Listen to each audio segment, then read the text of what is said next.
Hello viewers, আমি আপনাকে দেখাবো কিভাবে আপনি অনলাইনে ফেক এনআইডি কার্ড তৈরি করবেন। চলুন ভিডিও শুরু করা যাক। এই জন্য আপনি একটা ব্রাউজারে ঢুকবেন। তো আমি গুগলে চলে আসছি, আসার পর আপনি এখানে সার্চ করবেন গ্যামিটিসা। তো আমি গ্যামিটিসা লিখে সার্চ করছি। এরপরে আপনি এখানে দেখতে পাচ্ছেন যে গ্যামিটিসা ওয়েবসাইটে চলে আসছে। এরপরে এখানে ক্লিক করে দিবেন। এরপর আপনাকে ওয়েবসাইটটির ভিতরে নিয়ে আসবে। এরপর আপনি ডিসক্লেমারটা পড়ে নেবেন। কার্ডটি শুধুমাত্র ফেসবুক এবং অন্যান্য ওয়েবসাইট ভেরিফিকেশনের কাজে ব্যবহার করবেন। কোনো অবৈধ কাজে কার্ডটি ব্যবহার করবেন না। তবে আসলে আপনি এই কাজটা করবেন, কোনো অবৈধ কাজে ব্যবহার করবেন না। এটা শুধুমাত্র ফেসবুক ভেরিফিকেশন এবং কি আইডি লক হয়ে গেলে আপনি এই কাজটা করতে পারবেন। তো এই জন্য আপনি প্রথমে চলে আসবেন নেমে এসে আপনি আপনার ইংলিশের নামটা বসিয়ে দিবেন। তো আমি আমার ইংলিশের নামটা বসিয়ে দিচ্ছি। এরপরে বাংলা নামে এসে এখানে আপনি আপনার নামটা বাংলাতে বসিয়ে দিবেন। তো আমি বাংলাতে নামটা দিয়ে দিচ্ছি। এরপর আপনি পিতার নাম দিবেন, তো যে কোনো একটা দিলে হবে। এরপর আমি মাতার নামটা দিয়ে দিবেন বাংলাতে।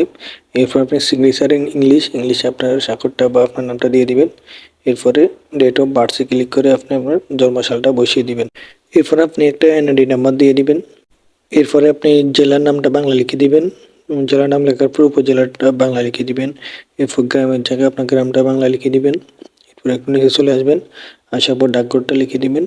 এরপর ভাষা হোল্ডিং নং বাংলায় বসিয়ে দিবেন। এরপরে আপনাকে এখান থেকে রক্ত গ্রুপ দিতে হবে। তো আপনি রক্ত গ্রুপ একটা বসিয়ে দিতে পারবেন। বসিয়ে দেওয়ার পর একটু নিচে চলে আসবেন। এরপরে কার্ড প্রদানের তারিখ, মানে আপনার কার্ডটা কবে দিয়েছে সেটা একটা ডেট বসিয়ে দিবেন।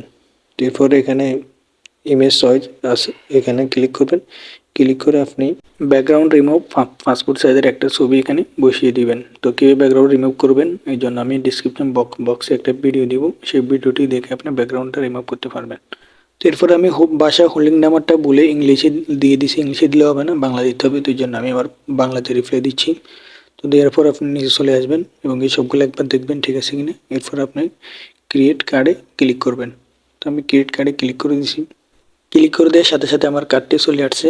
যে দেখুন আমার কার্ডটা খুব সুন্দরভাবে হয়ে গেছে, খুব সুন্দরভাবে হয়েছে। আপনি চাইলে অরিজিনাল একটার সাথে এটা ফুলফিল মিল আপনি দেখতে পারবেন। এরপর আপনি ডাউনলোড করার জন্য ডাউনলোড অপশানে ক্লিক করবেন। ক্লিক করলে ডাউনলোড হয়ে যাবে। তো ডাউনলোড হওয়ার পর আপনি ওপেনে ক্লিক করবেন। তো দেখুন আমার কার্ডটা চলে আসছে। তো আপনারা চাইলে এইভাবেই অনলাইনে ফেক এনআইডি কার্ড তৈরি করতে পারবেন এবং কি এই কার্ডটি অবৈধ কোনো কাজে ইউজ করবেন না। তো এই ছিল আজকে ভিডিওটি কেমন লাগছে অবশ্যই জানাবেন। কোথাও বুঝতে অসুবিধা হলে কমেন্ট করবেন। ভালো লাগলে লাইক করবেন। নতুন হলে চ্যানেলটি সাবস্ক্রাইব করবেন।